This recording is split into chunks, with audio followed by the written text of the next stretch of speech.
Hello, Fanny Queens.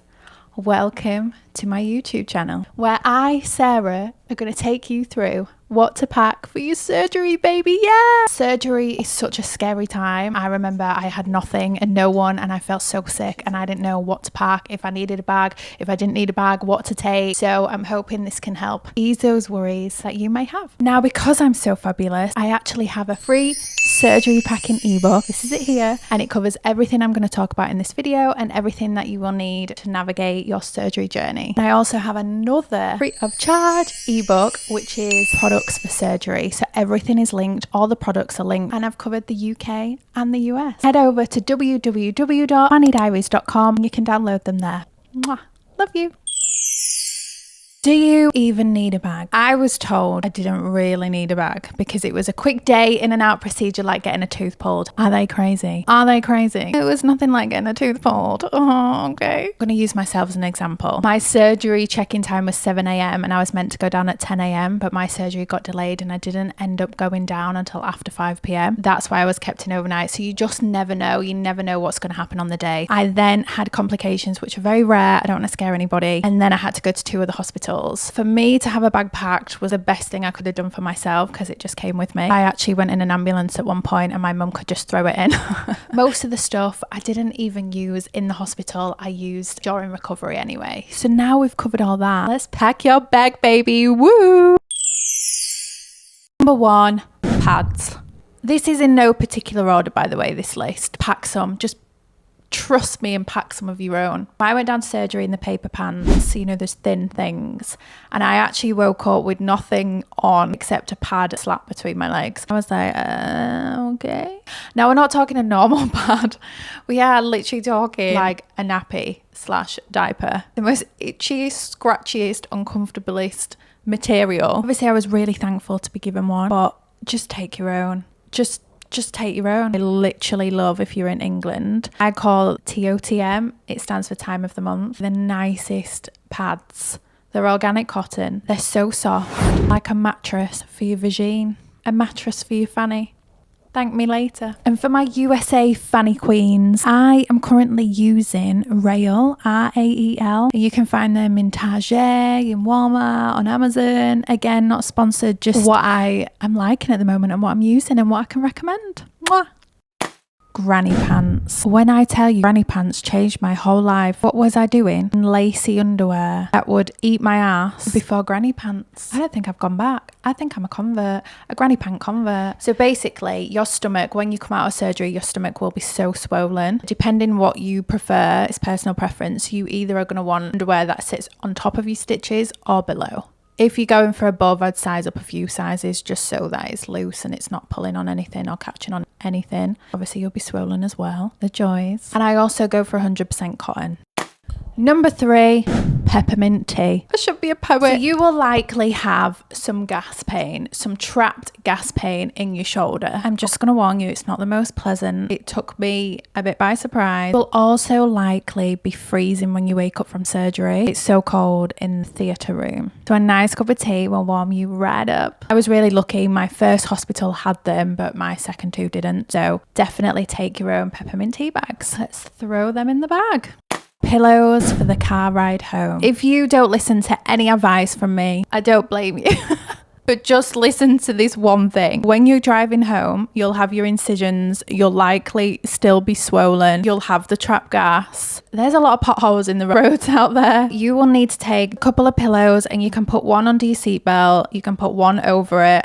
You can put one behind your shoulder and just, you can kind of like support yourself a bit more as you're driving home from your surgery. That was the best thing that I did because it made it a lot more comfortable. Anything fluffy and big is perfect. So make sure you ask whoever's picking you up to please put some in the car or put some in the car on your way to the surgery so that you don't forget them. Next up is an eye mask. There's not really much to say about an eye mask. I didn't take one. I wasn't on a shared ward at first. I was on a shared ward in my next couple of hospitals. I would have absolutely loved an eye mask. You probably won't use it if you've just had your surgery and you're coming around from surgery. You'll probably be so out of it anyway that you'll just fall asleep. But basically, if you were to be kept in for a few days An eye mask would be quite a great thing to have, especially if you're a person that needs complete darkness to sleep. Like, I literally love my eye mask. I need complete darkness to sleep. So yeah, I wish I'd have packed it for my other hospitals, but I wouldn't have needed it for my actual surgery. Like, I was so exhausted from the anaesthetic and the day leading up to it that I was just like, you know. So yeah, we'll throw an eye mask in, but it's not a necessity. A dressing gown or a robe. Okay, so I know I talked about the pillows and follow that advice. No, follow this advice too. So this is what happened to me. When I got to my surgery, I was asked straight away to change into my hospital gown. And if you don't know anything about hospital gowns, it will have a big split up the back. Back sack and crack, baby. You can see from the top to the bottom, so it can spread open. You can see your booty cheeks like this one. This is the only picture I could find on the internet to do a true representation of a hospital gown. If I'd have known back then when I was having my surgery that I would be creating videos and ebooks and have a website, I would have taken my own. Nobody wants to see that. Nobody. I just love taking my little fluffy dressing gown, and I felt so much more cozy, and it was a bit more comforting knowing what I was gonna go and have done. Dressing gown is a really good thing to go home in the next day. So if you want to protect your modesty and you don't want to flash your booty cheeks, then take a dressing gown. Let's throw the dressing gown in the bag. Gas tablets. You will likely get trapped gas. I've been asked so many times to describe the gas pain. Only thing that I can describe it is it was just like this ache, like this dull ache. Then got really sharp. I would breathe in and out, and every time I took a breath, like even a little breath, like I'd be like, oh.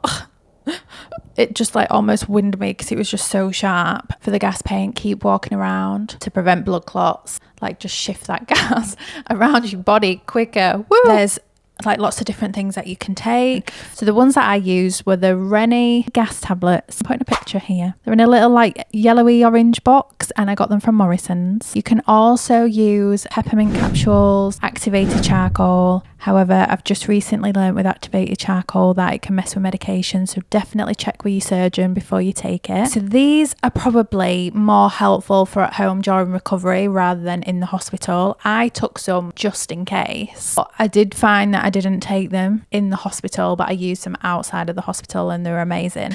I do also have a gas page in my ebook, free of charge, and it has everything linked for like your gas needs. There's different kinds. It's Gas X in the US. I've also linked one that you can get without dyes if you don't want dyes. And with the gas, what goes in must come out, if you know what I mean. So the first night I was kept in the hospital, it was fine. The next day I was on a shared ward and I was so mortified because I literally sounded like this all night long, and you couldn't control it. It's not like a trump where you know that, you know, you can kind of feel it build up and you can hold it in. No, I couldn't feel it. It just flew out. I didn't get any warning. You definitely cannot hold it in. You don't have a choice. There was so much force behind it. Oh my gosh. But then this lady was on the phone. Why am I telling this story? Why am I literally telling on myself? This lady was on the phone the next morning next to me, and she was like, yeah, the person next to me, she just would not stop passing gas. To be like, I'm so sorry, I just cannot help it. Thank goodness I never have to see them again. But what can you do? Like, what can you actually do? It wasn't me or my fault. They pumped me full of gas, like a balloon deflating that was like flying through the sky. So happy deflating to you. Earplugs. Not really much to say about earplugs. They're pretty self-explanatory too. Basically, if you're on a shared ward, they're very handy if you need to get sleep or if it's too loud. You don't have to take them. I didn't. I wouldn't have used them if I did, but I could have done with them when I went to my other hospitals. I would have really loved some earplugs. We'll mention them, but again, not a necessity. Mwah. Lip balm. You will likely be very dehydrated when you wake up because you've been so long without food and drink, and you will wake up with the driest lips. My lips were so sore when I woke up. I didn't actually take lip balm. I thought you know what, I'm going to be in and out. So I left mine at home. Wish I put it in my bag, and would highly recommend taking lip balm. So just Vaseline or any lip balm. I'd probably go fragrance free maybe. I've heard of people that use fragrance lip balm that like don't feel that great off the anesthetic and nauseous, and it just made them worse. So probably just a plain fragrance free lip balm. Pucker up. Mouthwash, toothpaste. You will likely have a strange taste in your mouth when you wake up. Brushing my teeth was a no-go. My gnashers did not get brushed, okay? Ew. I had not eaten, so it was fine. And I brush my teeth like religious. I am obsessed with oral health. That was a big deal for me, but mainly because like I just wouldn't have been able to lift my arm up, and I was so out of it from surgery that it was just a no-go. Even standing up and walking to the bathroom was a no-go. So I just wouldn't have been able to do it. But mouthwash, I took a little thing of mouthwash and I could like swish it around my mouth in bed, and I felt like a new woman. I felt brand new. Slippers. You need slippers. You need slippers to take slippers or slipper socks. So mine were like these slip-on thick. They were like slippers, like shoes. They were actual socks. They were thicker than socks, but not a full shoe. So basically, as you're walking down to theatre, you're going to need something to walk with. My compression socks had holes in the bottom of them. So I'd have to walk to surgery with bare feet. No thank you. And it was freezing cold, so no thank you again. So I'm so glad I took slippers to be able to walk to the surgery to keep my feet warm and clean. Yay, go me. Recommend slip-on, slip-off ones, so you can just put your feet in and out, especially after your surgery. And also, I did bin them when I got home, but I had them a long time, so I didn't feel that bad about binning them because I walked all over the hospital in them in the early pandemic times. So no corona for me. Face wipes. My skin did not feel good after surgery, I'm not gonna lie. It felt dry. It was like sandpaper. You could sand your wooden skirting boards from my cheeks. They were that dry. And I think it's a mixture of I wasn't allowed to put anything on my face, the cold, anesthetic, I don't know. It was dry. You will not be asked or have the energy to do a full-blown cleansing session, a 10-step skincare routine. It's just not going to happen after your surgery, probably. Maybe it will for you. It did not for me. So just be able to sit in bed and wipe my face was so amazing. They were also so amazing to get me through the first couple of days of recovery as well. I was able to use them from my bed. I was just able to like wipe my face and wash my face, and I just felt so much better. I felt like a new woman. My face feeling fresh, fresh, fresh, fresh, fresh. Soft hair ties. Basically anything soft that you can tie your hair up with. So I struggled after my surgery to kind of lift my hands above my head. So anything that's soft that I could just throw my hair up with, or a clip on top of my head or something just to get my hair out my face, was amazing. A night dress. I know I said listen to me about the pillows. I know I said about the robe and dressing gown. Just one more. Just one more. So I bought one because I didn't actually own one. It was honestly the best thing I could have bought. I went home in it. I went home in that and my dressing gown. If I had surgery again, I would just go in a night dress. Be going in my night dress and my dressing gown, and I'll be coming home in those babies too. When you have your surgery, you're going to be really swollen. I mentioned this in the granny pants section, but you're going to be really swollen, pumped full of that gas. And you're going to have incisions. So you're not going to want anything touching those incisions. No waistband, no trousers, no nothing. Let it all hang out. Let it all hang free. Struggled to find a night dress. I was in the middle of the pandemic though, in lockdown. Everything just said, I love my bed. I'm so naughty. I'm so grumpy in the morning, or something weird. What are you doing? It was a mission to find. So I had to settle for one with an owl on. And it was actually so nice. I would buy it again. We need to make our own endo surgery nighty line. Yeah. Another thing is you could possibly be catheterized. You may or may not. It depends on your surgery. Some people have had the surgery and been catheterized and then sent home with a catheter, or they've had to keep it in while they're at the hospital before the discharge. I was catheterized in my other hospitals and I didn't actually have my night dress anymore. So I had nothing on my bottom half. And I was so exposed with just this catheter, naked. That might not happen to you. Ask your surgeon if that's something that they're thinking of doing or something that will happen during your surgery. If you were to be catheterized and sent home with a catheter in, it's another amazing reason to get a night dress. Nighty baby, woo! Baby wipes, water wipes. This is personal preference again. You don't have to pack these. Basically, I woke up with like an orange stain on my skin. It's like skin prep liquid. And also I woke up with some blood and I was able to get that stain from my skin and freshen up. You're not allowed to shower. I wasn't allowed to shower for so long. I actually think it was like 4 or 5 days before I was actually able to shower. Ew. I'm telling on myself. Gotta stop telling on myself. I'm the person that showers twice a day. I shower when I get up in the morning, I shower before bed. Sometimes I'll shower in the middle of the day. That's 3 times a day. So for me, that was a long time, you know. I'd recommend taking those, but obviously you don't have to. Thank goodness for those water baby wipes. For those wipes. Deodorant. You are not allowed to use deodorant before your surgery. I took mine, glad I packed it. Could use it after surgery. Smelling fresh, like a flower. It's a bit hard to put on, I'm not going to lie, because I could barely lift my arms above my head, but I'm still giving myself a 10 out of 10 for effort, baby. Yeah. Headphones. This is self-explanatory really. You may be waiting a while to go down to surgery. If you take an iPad or something to watch on your phone, then headphones would be great. Or if you're going to be on a shared ward and you want to call someone after, or you want to watch something or drown out noise or whatever you want to do, take some headphones. Let's put the headphones in the bag. Bottle of water. I think this is a me problem, not an everyone else problem. I am a water fanatic. No, I'm really messing. I'm not really. I'm so grateful to be given water in the hospitals, obviously.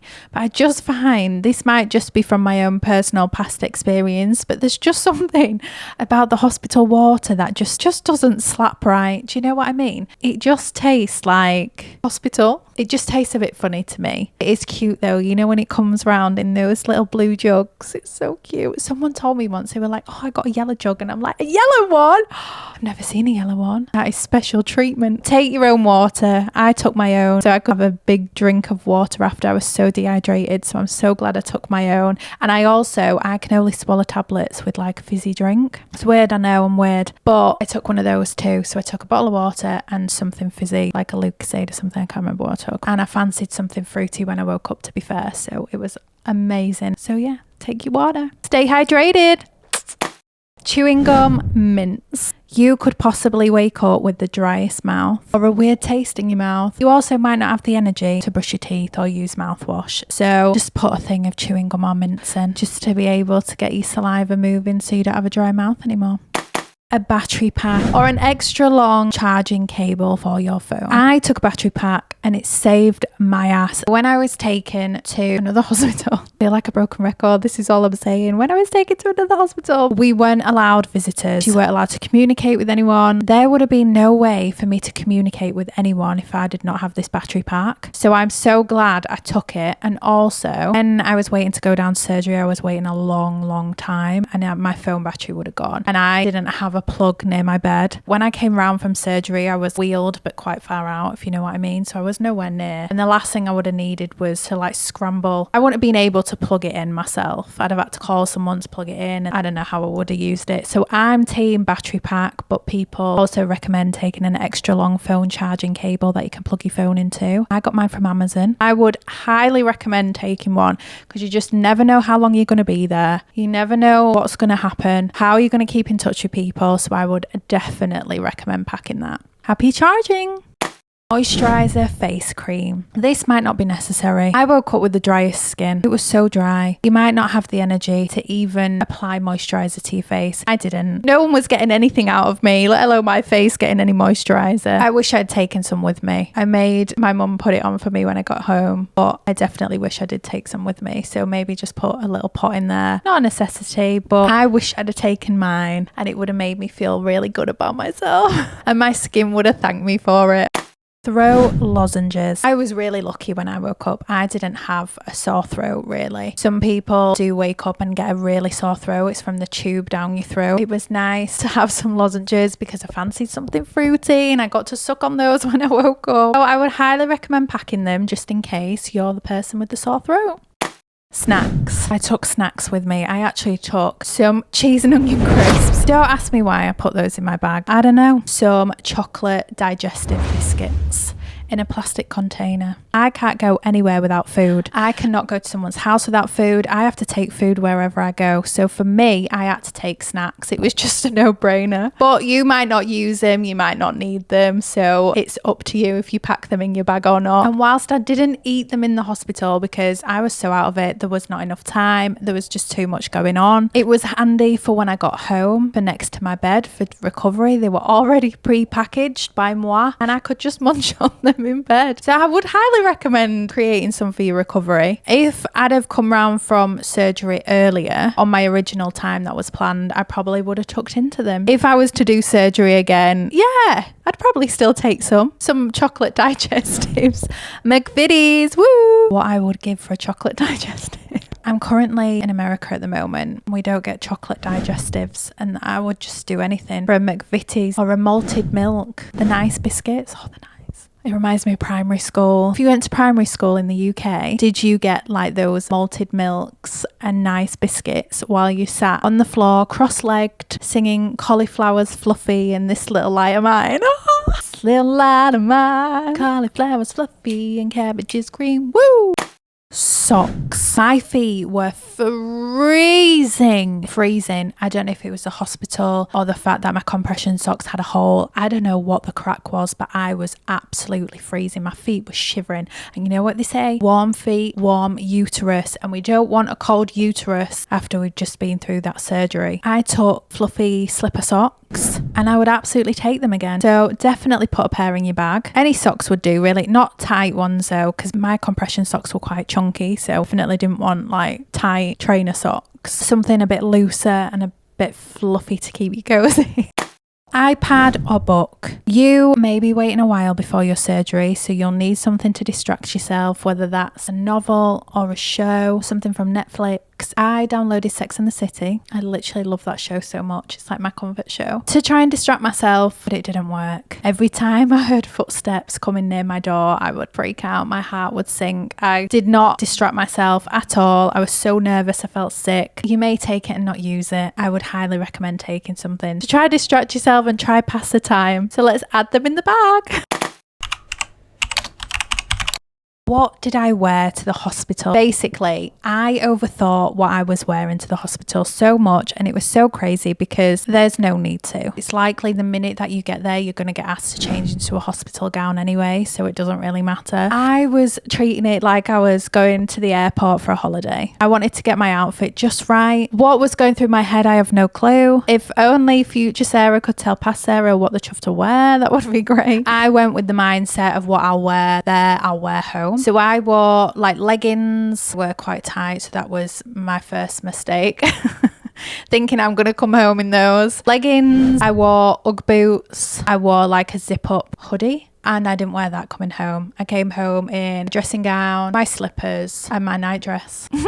If you're wanting to go home in what you come in, I would recommend some like loose fitting joggers, sweatpants, trackies, whatever you want to call them. I did a zip up hoodie because I don't know why I keep doing this. Basically, you are not getting your arms over your head, possibly. So just don't take the risk. With a zip up, you can just put it on. You know, you don't have to shove your arms above your head and put anything over your head. Shoes, I went in my Ugg boots, which I just mentioned, which was the best decision because it was slip on, slip off. It was so easy. I would absolutely avoid anything with laces that you're going to have to bend down and tie or ask someone else to tie, but then they might not tie it properly, so you may also trip over it. You don't need any trip hazards. You're already going to be wobbly on your feet, so definitely something slip on, slip off. And also, my feet were quite swollen after surgery, so even if I'd have taken like trainers or Converse or something like that, I wouldn't have been able to put my foot in them. That's also something to be mindful of, which I never would have thought about. I would recommend like slides, Ugg boots, not flip-flops, because you're going to keep your compression socks on, so you won't be able to put flip-flops on. So anything without like a groove that separates your toes and anything without laces is good. You are good to go, baby. Yeah. I think that is everything for what to pack in your surgery bag. I have tried to cover all bases. I've tried to be as helpful as possible. I hope this has been helpful. Probably not, but that's okay. Maybe my next video will be helpful. I am wishing you all the best for your surgery, all the positive healing vibes. Thank you so much for watching. I will see you in the next video. Stay fabulous and always fight for your Fanny. Love you.